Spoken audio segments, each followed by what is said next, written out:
8 साल का एक बच्चा 1 रुपए का सिक्का मुट्ठी में लेकर एक दुकान पर जाकर पूछने लगा, क्या आपकी दुकान में ईश्वर मिलेंगे?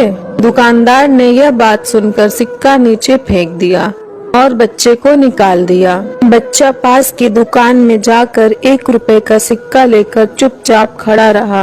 ये लड़के, 1 रुपए में तुम क्या चाहते हो?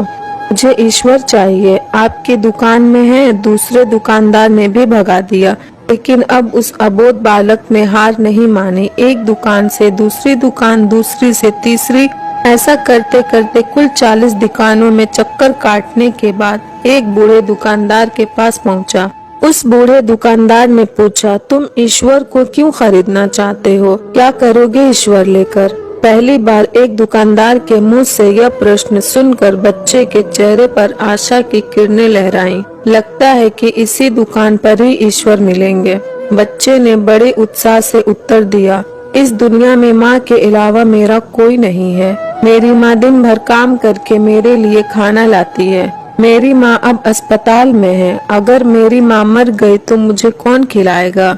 डॉक्टर ने कहा है कि अब सिर्फ ईश्वर ही तुम्हारी माँ को बचा सकते हैं। क्या आपकी दुकान में ईश्वर मिलेंगे? हाँ मिलेंगे। कितने पैसे हैं तुम्हारे पास? सिर्फ 1 रुपए। कोई दिक्कत नहीं है, 1 रुपए में ही ईश्वर मिल सकते हैं। दुकानदार बच्चे के हाथ से 1 रुपए लेकर उसने पाया कि 1 रुपए में 1 गिलास पानी के अलावा बेचने के लिए और कुछ भी नहीं है। इसलिए उस बच्चे को फिल्टर से 1 गिलास पानी भर कर दिया और कहा, यह पानी पिलाने से ही तुम्हारी माँ ठीक हो जाएगी। अगले दिन कुछ मेडिकल स्पेशलिस्ट उस अस्पताल में गए। बच्चे की मां का ऑपरेशन हुआ और बहुत जल्द ही वह स्वस्थ हो उठी।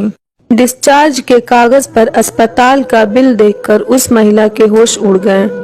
डॉक्टर ने उन्हें आश्वासन देकर कहा, टेंशन की कोई बात नहीं है, एक वृद्ध सज्जन ने आपके सारे बिल चुका दिए हैं, साथ में एक चिट्ठी भी दी है। महिला चिट्ठी खोलकर पढ़ने लगी। उसमें लिखा था, मुझे धन्यवाद देने की कोई आवश्यकता नहीं है। आपको तो स्वयं ईश्वर ने ही बचाया है।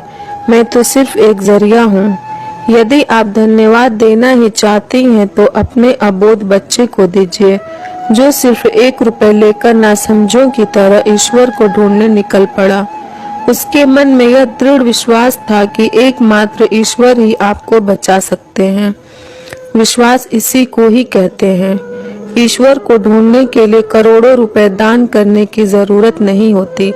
यदि मन में अटूट विश्वास हो तो वो 1 रुपए में भी मिल सकते हैं।